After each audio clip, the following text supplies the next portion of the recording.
لا إله إلا الله محمد رسول الله عليه صلاة الله وآله والأحبة لا إله إلا الله محمد رسول الله عليه صلاة الله وآله.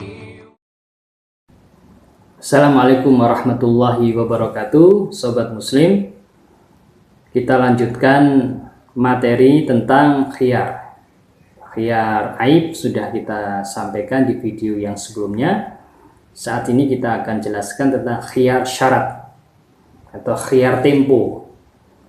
Jadi pihak pembeli dan pihak penjual membuat syarat khiyar ya, sampai 3 hari misalnya.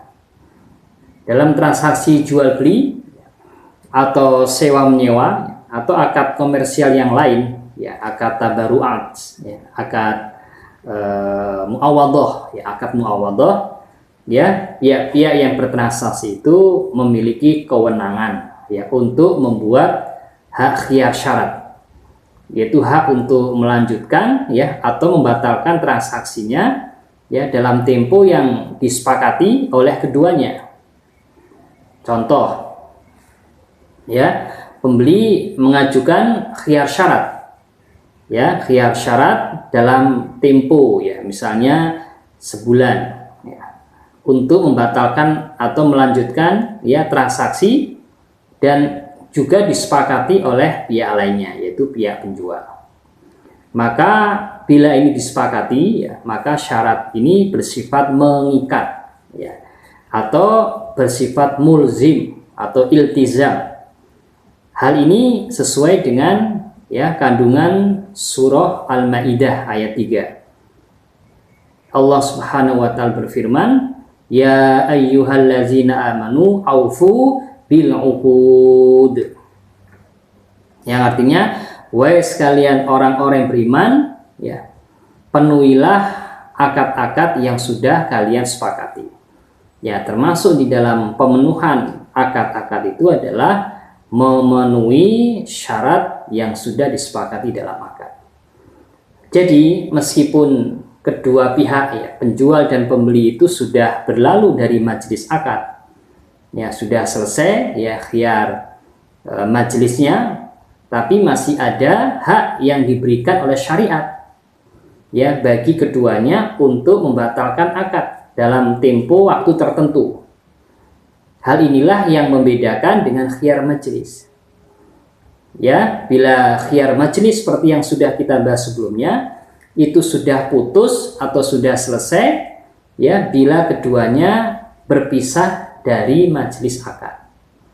Sedangkan khiyar syarat ini tidak menjadi putus dengan berpisah dari majelis akad. Karena kedua pihak sudah sepakat untuk memperpanjang ya hak khiyarnya. Ya, tidak cukup hanya pada majelis akad saja, tapi keduanya memperpanjang hak khiyarnya sampai tempo waktu yang sudah disepakati. Rasulullah bersabda ya, al-muslimuna ala syurutihim. Al-muslimun ala syurutihim. Yaitu setiap muslimin itu di atas syarat-syarat yang sudah disepakati antara mereka yang bertransaksi. Sehingga setiap perdamaian ya, setiap kesepakatan atau setiap persyaratan yang sudah disepakati oleh keduanya ya, dan itu bukan ya persyaratan yaitu mengharamkan yang halal, atau menghalalkan yang haram, maka syarat itu wajib untuk dipenuhi oleh setiap pihak yang bertransaksi. Maka dari hadis Nabi tadi, al-muslimun ala syurutihim, ya bisa diambil faidah ya bahwa hukum asal persyaratan itu adalah dibolehkan sebagaimana hukum asal muamalah dan hukum asal sesuatu. Dibolehkan, sah dan wajib untuk dipenuhi sebagaimana kandungan hadis tadi. Ya, bagaimana contoh praktis dari hak khiyar syarat? Ya, misalnya hak khiyar syarat ya ungkapan yang disampaikan ya oleh pembeli misalnya kepada pihak penjual, saya akan beli kendaraan ini dengan harga misalnya 100 juta dengan syarat saya punya hak khiyar selama 3 hari. Ya, sehingga saya punya kewenangan untuk melanjutkan atau membatalkan akad. Ya. Jadi hak khiyar syarat ini diajukan oleh dirinya sendiri. Ya. Atau dibolehkan juga mengajukan hak khiyar syarat ya untuk orang lain. Ya. Contoh hak khiyar syarat untuk orang lain adalah ungkapan pembeli yang mengatakan, saya akan beli kendaraan ini dengan harga 100 juta. Misalnya sama dengan contoh yang sebelumnya, dengan syarat ya saya diberikan tempo 3 hari dan keputusan untuk melanjutkan atau membatalkan akad saya serahkan kepada orang tua saya. Jadi khiyar syarat ini juga dibolehkan ya. Namun demikian ya, sobat muslim, ada 2 kondisi di mana persyaratan itu menjadi batal secara hukum. Ya, apa saja itu? Kita perlu tahu. Kondisi yang pertama adalah bila persyaratan tersebut adalah persyaratan ya yaitu menghalalkan yang haram. Ya, persyaratan menghalalkan yang haram. Ya, contoh, bila di dalam syarat ya akad antara pihak pembeli dengan pihak penjual itu ada syarat untuk membayar bunga atau syarat untuk membayar denda yang dikenakan, biasanya denda itu dikenakan karena keterlambatan pembayaran atau syarat-syarat lain yang secara hukum syariat dilarang ya, seperti contohnya ada riba dan yang lain. Maka persyaratan yang sudah disepakati oleh keduanya ya menjadi batal secara syariat, karena itu termasuk persyaratan menghalalkan yang haram, sehingga tidak diperkenankan untuk memenuhi persyaratan tersebut. Ya. Terkait dengan persyaratan yang haram, maka ya penyusun akad itu dia melakukan perbuatan dosa. Dia melakukan perbuatan dosa termasuk bila pembeli itu menyetujui persyaratan tersebut. Ya, oleh karena itu persyaratan ini dianggap batal dan tidak ada, ya maka semua pihak atau salah satu pihak tidak boleh memenuhi persyaratan tersebut, ya meskipun sudah disepakati sebelumnya. Ya, contoh yang lainnya adalah pengenaan denda dari ungkapan dalam perjanjian bila telat membayar angsuran maka akan dikenakan denda sekian persen dari nilai pembiayaan atau nilai hutang. Ya, karena syarat riba hutang piutang ya yaitu riba qard yang pernah kita sampaikan pada video yang sebelumnya, maka syarat-syarat yang demikian itu syarat yang diharamkan, maka yang demikian itu adalah haram meskipun bila menggunakan istilah-istilah yang halus, yang lebih halus untuk saat ini, misalnya biaya administrasi ya sebesar misalnya 2,5% misalnya, maka tetap hal yang demikian itu adalah riba yang diharamkan meskipun direkayasa namanya menjadi biaya administrasi, biaya jasa dan yang lain. Maka praktek rekayasa riba yang demikian itu secara hukum adalah haram. Bahkan ini seperti perilakunya orang Yahudi yang merekayasa perbuatan yang Allah haramkan. Maka sobat muslim bisa disimpulkan bahwa persyaratan yang menghalalkan yang haram ya dengan cara melakukan praktek rekayasa riba tadi dengan menggunakan istilah-istilah yang lebih halus ya.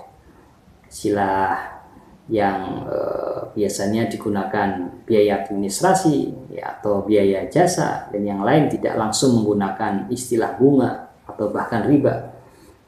Maka persyaratan yang demikian itu batal secara hukum sebagaimana petunjuk Nabi dari hadis sebelumnya. Ya, banyak praktek penyimpangan dari muamalah saat ini yaitu berada pada kondisi pertama.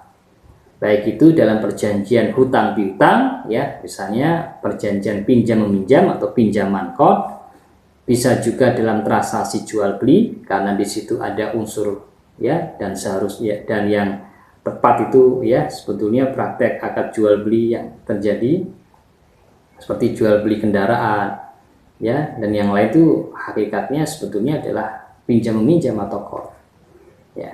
Di situ juga misalnya dalam praktek jual beli itu ada ya pengenaan denda ya, dan juga praktek dalam investasi yang membuat syarat yaitu menghalalkan yang haram ya. Contoh ya kontemporer ya, contoh kontemporer dari kondisi pertama ya, bila dalam pembahasan khiyar syarat sebelumnya dibolehkan dengan menyepakati khiyar syarat pada tempo tertentu, maka ketentuan ini berlaku pada barang-barang yang tidak termasuk dalam kategori barang ribawi ya, karena ya kalau berkaitan dengan barang ribawi apabila barangnya sama ya, contoh antara emas dengan emas ya, emas dengan perak, emas dengan mata uang rupiah ya, kemudian misalnya gandum dengan garam atau gandum dengan gandum dan seterusnya, bila itu terjadi maka syaratnya serah terima barangnya harus dilakukan tunai atau taqabud ya, yang satu menyerahkan, yang lain juga menyerahkan, meskipun bila barangnya berbeda seperti emas dan perak ya, tukar menukar emas dengan perak, misalnya emas dengan rupiah, tukar menukar emas dengan rupiah, maka itu menggunakan nilai tukar yang berlaku pada saat itu, tapi harus dilakukan secara tunai ya. Maka bila transaksi dilakukan pada barang ribawi yang sejenis, misalnya pertukaran mata uang yang sama ya, rupiah dengan rupiah ya, kemudian mata uang yang berbeda, rupiah dengan dolar. Bila pertukaran mata uang rupiah dengan rupiah yang biasanya marak pada ya mendekati lebaran ya, itu yang ada di pinggir-pinggir jalan raya, biasanya ada pertukaran mata uang ya dengan menggunakan istilah jasa. Maka bila dilakukan secara ya tunai ya, tetapi dengan nilai yang berbeda, maka masuk dalam kategori riba fadl. Tapi jika mata uangnya berbeda dilakukan pertukaran, maka disyaratkan hanya dilakukan penyerahan secara tunai. Ya, termasuk di dalamnya adalah jual beli emas. Jual beli emas yang dilakukan secara tangguh ya, atau secara angsuran, di mana disyaratkan dilakukan ya dalam pembelian emas ya, dalam jual beli mata uang yang berbeda, dalam pertukaran mata uang yang sama, itu disyaratkan dilakukan secara tunai, serah terima di tempat, atau disilahkan dengan baik nakdan ya. Maka tidak boleh khiyar syarat dilakukan pada transaksi barang ribawi ya, barang ribawi tadi emas ya, perak, mata uang ya, kemudian bahan kebutuhan pokok ya seperti kurma ya, gandum ya, kemudian kalau di negara kita beras ya, jagung ya, kemudian barang ribawi tadi ya, bila dilakukan pertukaran ya, bila barangnya sama, maka dan juga barang yang tidak sama tapi masih dalam satu jenis ya, maka disyaratkan adanya tunai. Ya, bila tidak dilakukan transaksi itu secara tunai, maka akan menimbulkan riba nasiah, yaitu penyerahan secara tidak tunai pada salah satu barang ribawi yang disyaratkan harus tunai. Ya, kondisi yang kedua ya adalah persyaratan yang tidak wajib dipenuhi, adalah persyaratan yang mengharamkan suatu yang Allah halalkan. Ya, mengharamkan suatu yang Allah halalkan. Kebalikan dengan persyaratan yang pertama. Kalau persyaratan pertama persyaratan yang menghalalkan yang haram, jadi sebaliknya. persyaratannya mengharamkan sesuatu yang Allah halalkan. Ya, persyaratan yang demikian juga batal secara hukum syariat. Ya, misalnya ungkapan yang disampaikan oleh pihak penjual kepada pembeli. Saya akan jual rumah ini ya dengan syarat Anda tidak boleh menempati rumah ini. Ya, dengan syarat Anda tidak boleh menempati rumah ini. Maka persyaratan ini mengakibatkan pihak pembeli dia terhalang ya, dari melakukan ya sesuatu yang ya seharusnya ya dia berhak untuk ya menerimanya ya. Sehingga meskipun persyaratan itu disepakati oleh pihak pembeli, pembelinya juga sepakat, maka persyaratan tersebut tidak boleh dipenuhi. Ya. Kemudian ada pertanyaan ya, berapa jangka waktu yang dibolehkan oleh syariat? Ya, jadi jangka waktu yang dibolehkan ya dalam khiyar syarat insya Allah akan kita lanjutkan pada episode yang akan datang ya. Demikian sobat yang bisa kita sampaikan pada episode ini. Semoga bermanfaat. Assalamualaikum warahmatullahi wabarakatuh.